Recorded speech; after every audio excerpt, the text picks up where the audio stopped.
I've never seen something look so beautiful.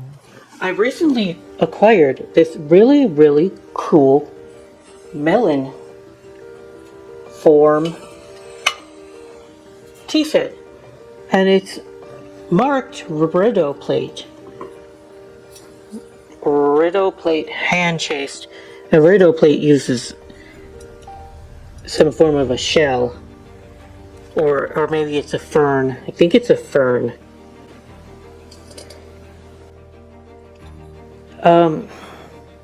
Atkins Bros uses a fern too, so I don't know if this is a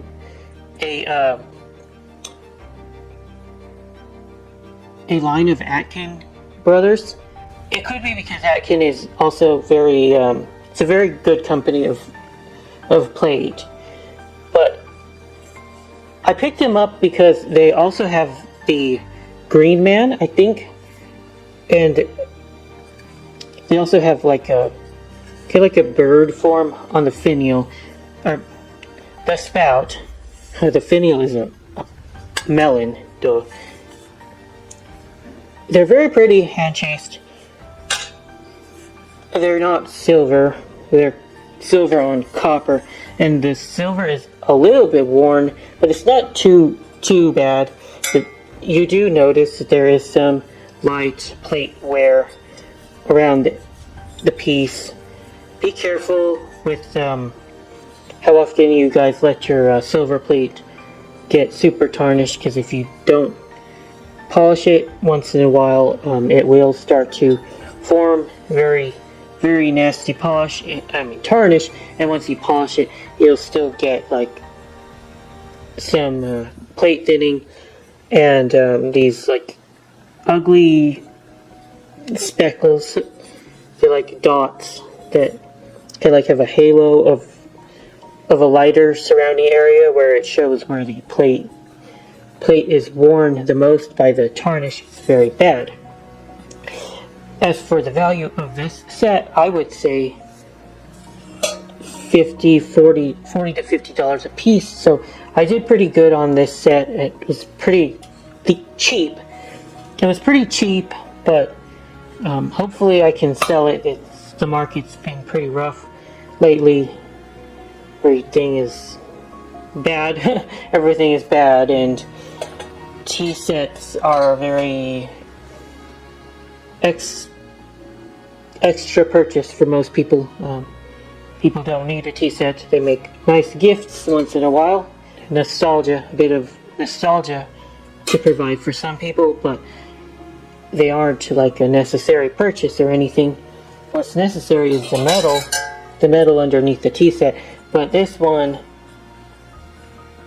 is safe because I'm not going to scrap it, send it to the refinery, or after I strip the silver, I can send that to the refinery and send the base metal, which is copper, to a refinery and expect to make more money than I would be able to sell it. So it's safe, but also it's very pretty. What else is pretty? I have a vintage metal purse. These are so neat. I'm surprised to find it because I didn't expect it to be worth a lot. I thought it was kind of junky. I thought it was trash because it was like, it felt like low quality, but after I was like looking at it a bit more, well, I think somebody will like this. It does open up into a pretty blue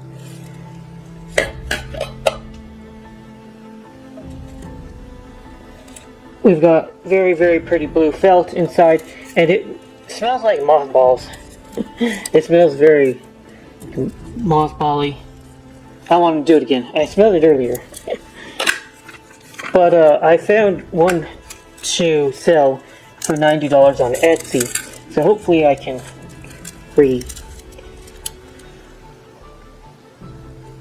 Hopefully I can do the same thing. And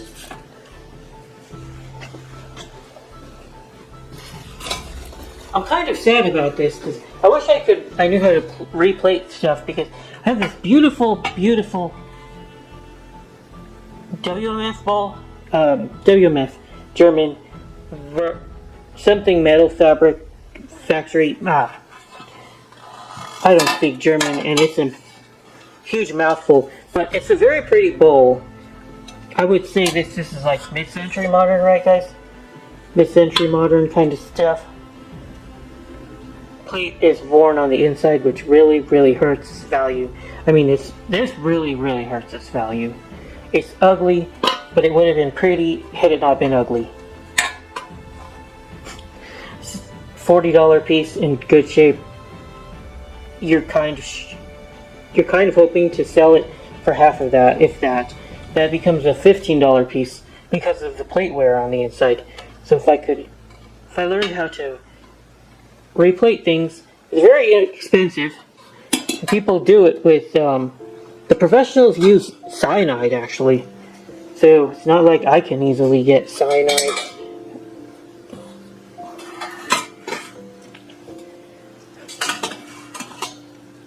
And replate it. Too bad though.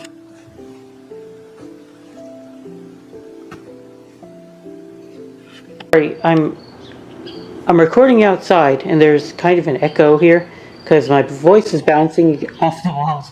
But I got driven outside because there's a very annoying cricket near my workstation and I just can't really stand it. And I know there's birds and whatnot in the background. But I have this Tiffany Whittier pattern. It's electroplated. It's marked Tiffany Co. EP here, and it's a turn of the century pattern. I think it looks pretty cool. I would have expected it to be made a little bit later than 1907 because it kind of, I don't know, it almost kind of looks deco, but not really. I don't know really how to explain that. But, yeah, I got quite lucky getting a little jackpot of this. I don't know how much I have, like 20 pieces, maybe? 6, 7, 8, 9, 10. Yeah, about 22 pieces of this Whittier pattern. And I was looking up the prices for the pattern, and it seems to be rare.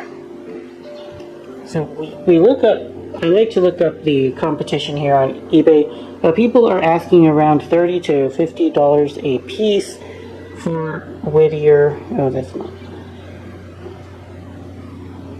Whittier cold meat for 226. Good luck with that. So there's not a whole lot on the market, but there's some. And okay, so someone's asking for $25 for a tablespoon, $150 for a punch ladle. Those are probably pretty hard to find. But even the pieces that you would think would be common, like teaspoons, there's not a whole lot on the market. And the people who find Whittier, they're asking for like $40, even a teaspoon. It's hard to find it. But let's go take a look at a filter here. I like to filter out what's actually selling. If we go here and we could do sold items, completed items. Let's see how much this pattern's actually selling. Because again, there's not a whole lot of supply, but we can see that the market, somebody was able to sell 8 knives for $100. It's not great. $24 for a sauce spoon. So, the take-home message is, just because the flatware has a great maker, and just because there's rarity, doesn't mean it's really a great buy. So keep it in mind. It's not. I'll probably end up sitting on it for a while and then being quite pleased with like a $12 a piece order. Ask for like $250 or so for this set of Whittier. It's just random pieces, not really a whole lot of method to this. Just patience. Don't want to undersell it too much, but yeah, I realize that just because it's rare just because it's a great maker. As we know, Tiffany is one of the most sought after companies out there. That doesn't mean that it'll fly off the shelf. It's not fast at all. It's a slow burn, but I'll do okay because I got all this for like $15. So was super thrilled with that purchase. Take a quick look at this, guys. I'm really happy with how I found these. They were in a goblet lot, and there were some of these kind of like cordial bowls too.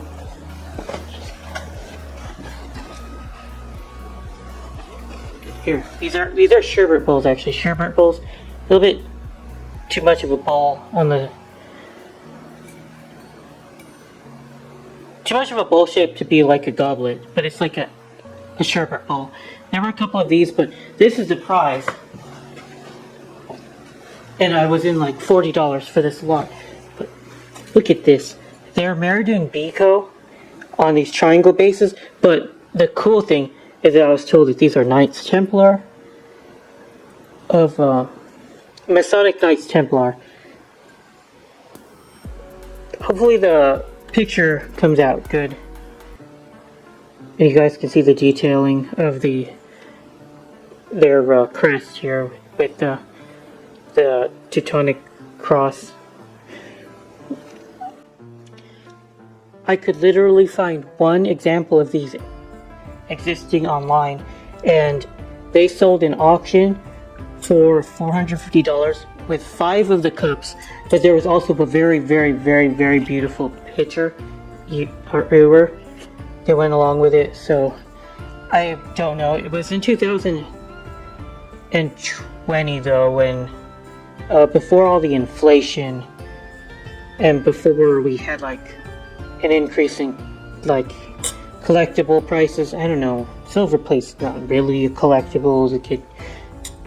You can track like a lot of other collectibles, but I think they're still as rare as they ever were, and they're very unique. So I'm asking for 40 each, $250 for the lot of 6, and if it happens, I have no idea actually. I don't know if that's selling them short, because it's also a tough ask, but stuff like Masonic items are collectible, and these are pretty freaking cool. So what you guys think? Give me ideas here. Should I ask 100 a goblet and like see how many people laugh at me? I've no idea, dude.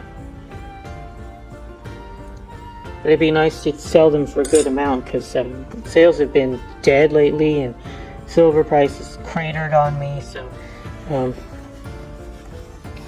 I got